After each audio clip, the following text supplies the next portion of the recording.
मैं इस वीडियो में लाया हूँ पुनः एक बार करंट अफेयर दोस्तों। तो आप सभी दोस्तों इस वीडियो में बने रहें क्योंकि ये करंट अफेयर दोस्तों रेलवे ग्रुप डी और अन्य एग्जाम में पूछे जाएंगे दोस्तों।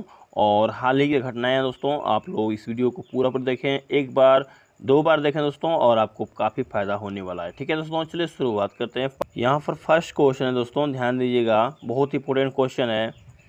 निम्न में से कौन सा राज्य 10 गीगावाट और सौर क्षमता को पार करने वाला पहला, जी दोस्तों, पार करने वाला देश के पहला राज्य बन गया है? ठीक है, तो दोस्तों यहाँ पर ऑप्शन है केरल, गुजरात, महाराष्ट्र, राजस्थान। ठीक है, तो यहाँ पर राजस्थान याद करें दोस्तों। ठीक है, आइए जानते हैं डिटेल।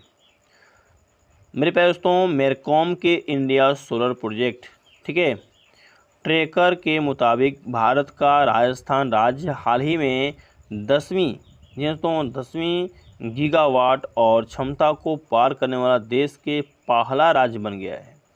राजस्थान में कुल, यहाँ पर पॉइंट याद करेंगे, राजस्थान में कुल 32.5 GW स्थापित बिजली क्षमता है। अक्षय ऊर्जा स्थापित बिजली क्षमता का 55% योगदान देती है। कौन? राजस्थान। ओपन बेंगलोर, ठीक है, बेस्ड एक न्यू बैंक प्लेटफॉर्म हाल ही में भारत का कौन सा न्यू कॉन स्टार्टअप बन गया है? एक बार और क्वेश्चन सुन लीजिएगा। ओपन बेंगलुरु बेस्ड एक न्यू बैंक प्लेटफॉर्म हाल ही में भारत का कौन सा यूनिकॉर्न स्टार्टअप बन गया है? ठीक है ना, तो यहाँ पर आंसर हो जाएगा 100वां, यानी कहने का मतलब है 100 डिटेल्स में फ़ायदा उठा सकते हैं आप लोग। ठीक है, ओपन बेंगलुरु बेस्ड एक न्यू बैंक प्लेटफॉर्म हाल ही में, ठीक है, नए फंड जुटाए गए हैं, जिससे इसका मूल्यांकन $1 बिलियन तक बढ़ गया है। इसके साथ ही यह हाल ही में भारत का 100वां, ठीक है, हाल ही में भारत का 100वां यूनिकॉर्न स्टार्टअप बन गया है। इस ओपन स्टार्टअप की स्थापना वर्ष 2017 में अनीश अच्युतन, दोस्तों, अनीश अच्युतन उनकी और उनकी पत्नी माबेल चाको और उनके भाई आजेश अच्युतन ने की थी। ठीक है दोस्तों, तो आप याद कर सकते हैं यहाँ पर ओपन बेंगलुरु बेस्ड एक न्यू बैंक प्लेटफॉर्म हाल ही में भारत का कौन सा यूनिकॉर्न स्टार्ट बन गया है? तो 100वां, ठीक है, यानी 100 स्थान है इसका। ओके, में किस मंत्रालय ने इसरो के अंतरिक्ष विभाग में अपना प्रशिक्षण कार्यक्रम शुरू करने के लिए समझौता ज्ञापन पर हस्ताक्षर कर दिए हैं? एक बार और क्वेश्चन सुनिएगा दोस्तों, क्योंकि करंट अफेयर का क्वेश्चन है और आपके एग्जाम में सीधे पूछेगा। हाल ही में किस मंत्रालय ने इसरो के अंतरिक्ष विभाग में अपना प्रशिक्षण कार्यक्रम शुरू करने के लिए समझौता ज्ञापन हस्ताक्षर कर दिए हैं? तो यहाँ पर आंसर याद करेंगे, कौशल विकास मंत्रालय, ऑप्शन नंबर डी, कौशल विकास मंत्रालय। आइए दोस्तों डिटेल जानते हैं कि डिटेल में आपको क्या फ़ायदा होने वाले हैं। ठीक है, तो यहाँ पर याद करेंगे, कौशल विकास मंत्रालय ने हाल ही में इसरो के अंतरिक्ष विभाग में तकनीकी कार्यक्रम को बढ़ाने के लक्ष्य से अपना प्रशिक्षण कार्यक्रम शुरू करने के लिए समझौता ज्ञापन पर हस्ताक्षर कर दिए हैं, अर्थात कहने का मतलब साइन कर दिए हैं, जिसका उद्देश्य अंतरिक्ष विभाग के अंतर्गत इसरो केंद्रों और इकाइयों में काम करने वाले विभिन्न तकनीकी कर्मचारियों का, ठीक है, कौशल विकास करना होता है। ठीक है दोस्तों, चलिए यहाँ पर नेक्स्ट क्वेश्चन दोस्तों है, बहुत इंपॉर्टेंट आज क्वेश्चन आपको दिखा रहे हैं हम। हाल ही में किसने वायुसेना मुख्यालय नई दिल्ली में भारतीय वायुसेना के महानिदेशक का पदभार ग्रहण कर लिया? दोस्तों एक बार और हम क्वेश्चन को रिपीट कर रहे हैं, आप इस वीडियो को सुनिए, ज़्यादा मात्रा में देखिए भी। चलिए, हाल ही में किसने वायुसेना मुख्यालय नई दिल्ली में भारतीय वायुसेना के महानिदेशक का पदभार ग्रहण कर लिया है? ठीक है, तो यहाँ पर आंसर याद करेंगे, बहुत ही इंपॉर्टेंट इसका आंसर है। ठीक है, अभी भी बदले हुए हैं दोस्तों, तो यहाँ पर आंसर होगा option number A, air marshal Sanjay Kapoor. ठीक है, एयर मार्शल, ठीक है, राष्ट्रीय रक्षा अकादमी से स्नातक अर्थात BA air marshal Sanjeev Kapoor ने वायुसेना मुख्यालय नई दिल्ली में भारतीय वायुसेना के महानिदेशक जो है, महानिदेशक का पदभार संभाल लिए हैं। संजीव कपूर को दिसंबर 1985 में एक ट्रांसपोर्ट पायलट के रूप में भारतीय वायुसेना की फ्लाइंग शाखा में नियुक्त किया गया था। ठीक है, चलिए दोस्तों, तो अभी तक ये क्या संभाले हुए हैं, तो यहाँ पर याद कीजिएगा, हाल ही में वायुसेना का मुख्यालय बनाया गया है इनको नई दिल्ली में। इनका नाम है एयर मार्शल संजय कपूर। राष्ट्रीय फिल्म विरासत मिशन के तहत विश्व की सबसे बड़ी फिल्म पुनरोद्वार परियोजना के लिए लगभग कितने करोड़ रुपए आवंटित किए गए हैं? ठीक है, तो याद करेंगे 363 करोड़ रुपए।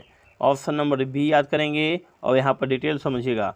सूचना और प्रसारण मंत्री अनुराग ठाकुर के मुताबिक हाल ही में राष्ट्रीय फिल्म विरासत मिशन के तहत विश्व की सबसे बड़ी फिल्म पुनरोद्वार, ठीक है, परियोजना के लिए लगभग 363 करोड़ रुपए आवंटित किए गए हैं, दिए गए हैं, जिसमें 2016 में 597 करोड़ रुपए के परिव्यय के साथ शुरू किया गया था। ठीक है दोस्तों, चलिए दोस्तों, कौन सा संस्थान भारत में आवधिक श्रम बल सर्वेक्षण जो है, ठीक है, के परिणाम जारी करता है? तो यहाँ पर आंसर करेंगे राष्ट्रीय सांख्यिकी कार्यक्रम। ठीक है ना।